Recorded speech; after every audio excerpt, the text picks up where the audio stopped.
Hey, so today I want to talk about 1971 film Straw Dogs. It is directed by Sam Peckinpah and stars Dustin Hoffman in the lead role. Now, Straw Dogs poster is very iconic. Dustin Hoffman is like wearing a glass and one of his eyes is broken in the glass. Yeah, we may have saw this poster. At least I seen it like a long time. And finally I got around to watching this film.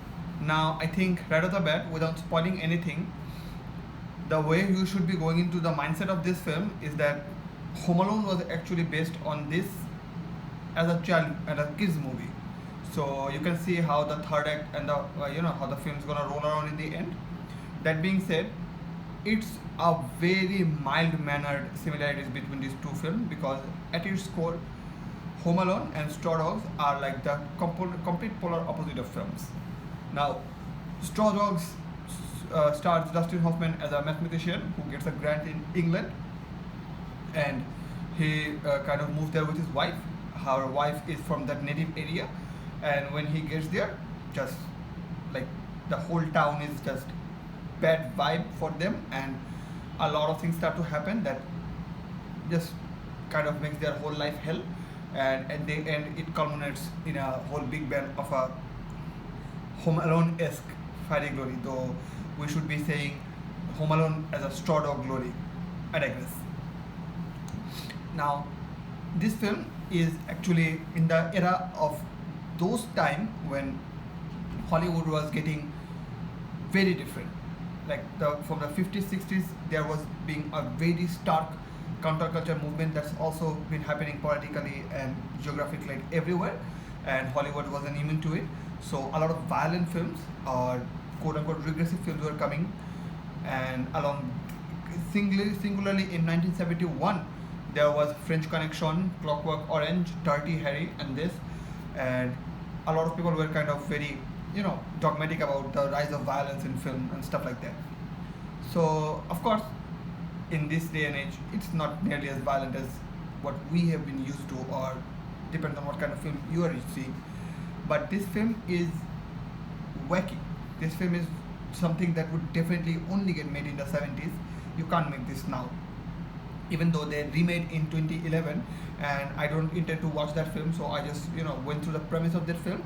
It seems like it's almost like a short to short remake, or at least the whole gist of the film remains the same, because there is a particular problematic scene that happens in the middle part of it. If you know, you know, and those scene is actually very much polarized. It has been center of a lot of controversies, and people have said a lot of other things. So it's actually up to their own sense of judgment and morality. But what I want to get to it is that that scene was not necessary for this film at all. That does not convey anything. It does not progress the plot further. Dustin Hoffman doesn't act on those things.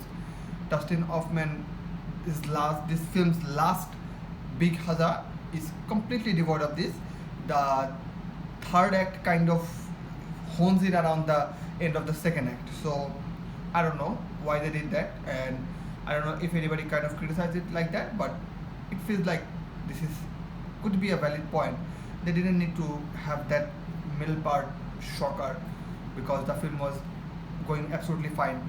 I would say that they could have actually honed in the part that they kind of brought in the latter half of the second a little earlier, and they could have fleshed that out.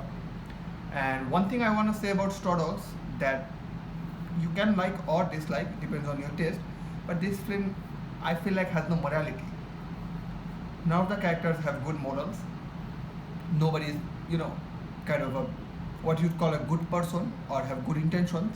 Everybody is doing bad things all over the place. So in that way, you don't exactly know who to root for, and in that way, this is a unique film.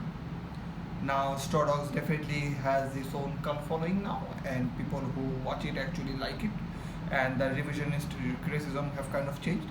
But I would say that yeah, as a film, this gets a strong 3.5 out of 5 because what it wants to convey does it immaculately. The fight scenes and the action scenes are nice, but the kind of shock value or the violence that they try to put forth is not useful. I would even go to argue that it is actually counterproductive, and it kind